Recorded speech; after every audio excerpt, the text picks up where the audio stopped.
2025ರ ನವರಾತ್ರಿ ಹಬ್ಬದ 3ನೇ ದಿನವನ್ನು ಸೆಪ್ಟೆಂಬರ್ 24ರಂದು ಆಚರಿಸಲಾಗುವುದು.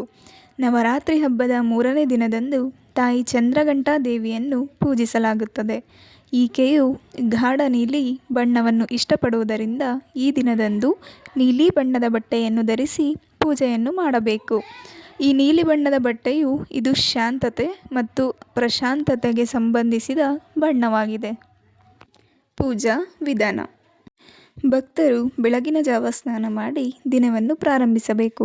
ನಂತರ ದೇವಿಗೆ ಪ್ರಾರ್ಥನೆ ಸಲ್ಲಿಸಬೇಕು. ಕಲಶ ಸ್ಥಾಪನೆ, ಹೂವುಗಳು ಮತ್ತು ಭೋಗ ಅರ್ಪಿಸುವುದು ಇತ್ಯಾದಿ ವಿಧಿವಿಧಾನಗಳು ಇಲ್ಲಿವೆ. ಜನರು ಅನುಸರಿಸುವ ವಿಧಿವಿಧಾನಗಳ ಪಟ್ಟಿ ಇಲ್ಲಿದೆ. ಮೊದಲನೆಯದಾಗಿ ಕಲಶ ಸ್ಥಾಪನ.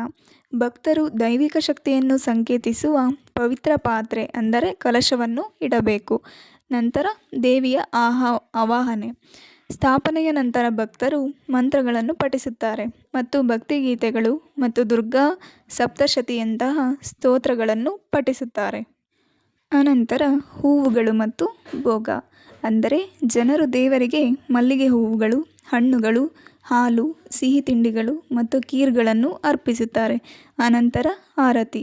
ನೈವೇದ್ಯ ಅರ್ಪಿಸಿದ ನಂತರ ಭಕ್ತರು ಆರತಿ ಮಾಡಬೇಕು ಮತ್ತು ಅದರೊಂದಿಗೆ ನಕಾರಾತ್ಮಕ ಶಕ್ತಿಗಳನ್ನು ಶುದ್ಧೀಕರಿಸಲು ಗಂಟೆಗಳಂತಹ ವಾದ್ಯಗಳನ್ನು ಬಾರಿಸಬೇಕು. ಅನಂತರ ಉಪವಾಸ ಮತ್ತು ದಾನ. ಅನೇಕ ಜನರು ಉಪವಾಸ ಆಚರಿಸುತ್ತಾರೆ ಮತ್ತು ಅಗತ್ಯವಿರುವವರಿಗೆ ಆಹಾರ ಅಥವಾ ಬಟ್ಟೆಗಳನ್ನು ದಾನ ಮಾಡಬೇಕು. ಚಂದ್ರಘಂಟಾ ದೇವಿಗೆ ಮಂತ್ರ. ಚಂದ್ರಘಂಟಾ ದೇವಿಗೆ ಈ ಕೆಳಗಿನ ಮಂತ್ರವನ್ನು ಪಠಿಸುವುದರಿಂದ ಶಾಂತಿ ಮತ್ತು ಧೈರ್ಯ ಬರುತ್ತದೆ ಎಂದು ನಂಬಲಾಗಿದೆ. ಪಿಂಡಜ್ ಪ್ರವಾರೂಢ ಚಂಡಕೋಪಾಸ್ತ್ರ ಕೈಋತ ಪ್ರಸಾದಂ ತನುತೆ ಮಹ್ಯಂ ಚಂದ್ರಘಂಟೇತಿ ವಿಶ್ರುತ. ಈ ಪ್ರಾರ್ಥನೆಯ ಅರ್ಥ ಹೀಗಿದೆ: ಮಾಂಸವನ್ನು ಧರಿಸಿ ಬದುಕುವ ಅತ್ಯುತ್ತಮ ಪ್ರಾಣಿಗಳ ಮೇಲೆ ಕುಳಿತಿರುವ, ಉಗ್ರಕೋಪವನ್ನು ಪ್ರದರ್ಶಿಸುವ ಮತ್ತು ಆಯುಧಗಳನ್ನು ಹೊಂದಿರುವ ದೇವತೆಯನ್ನು ನಾನು ಪೂಜಿಸುತ್ತೇನೆ. ಚಂದ್ರಘಂಟಾ ಎಂದು ಆಚರಿಸಲ್ಪಡುವ ಓ ದೇವಿ, ದಯವಿಟ್ಟು ನನ್ನ ಮೇಲೆ ನಿನ್ನ ಅನುಗ್ರಹ ಏರು. ಪೌರಾಣಿಕ ಕಥೆ. ಪಾರ್ವತಿಯು ಶಿವನನ್ನು ಮದುವೆಯಾಗಲು ಕಠಿಣ ತಪಸ್ಸು ಮಾಡಿದ ನಂತರ ವಿವಾಹದ ಸಂದರ್ಭದಲ್ಲಿ ತನ್ನ ಉಗ್ರ ರೂಪದಲ್ಲಿದ್ದ ಶಿವನನ್ನು ನೋಡಿ ಪಾರ್ವತಿಯ ತಾಯಿ ಮೂರ್ಛೆ ಹೋದರು. ಆಗ ಪಾರ್ವತಿ ಚಂದ್ರಘಂಟಾ ರೂಪದಲ್ಲಿ ಬಂದು ಶಿವನಿಗೆ ಸುಂದರವಾದ ರಾಜಕುಮಾರನ ರೂಪವನ್ನು ಪಡೆಯಲು ವಿನಂತಿಸಿದಳು. ಹೀಗಾಗಿ ಶಿವ-ಪಾರ್ವತಿಯ ಮದುವೆಗೆ ಈ ರೂಪ ಕಾರಣವಾಯಿತು. ಶುಕ್ರಗ್ರಹ. ಈ ದೇವಿ ಶುಕ್ರಗ್ರಹವನ್ನು ನಿಯಂತ್ರಿಸುತ್ತಾಳೆ ಎಂದು ನಂಬಲಾಗಿದೆ. ಆಕೆಯನ್ನು ಪೂಜಿಸುವುದರಿಂದ ಶುಕ್ರಗ್ರಹದ ದುಷ್ಪರಿಣಾಮಗಳು ಕಡಿಮೆಯಾಗುತ್ತವೆ.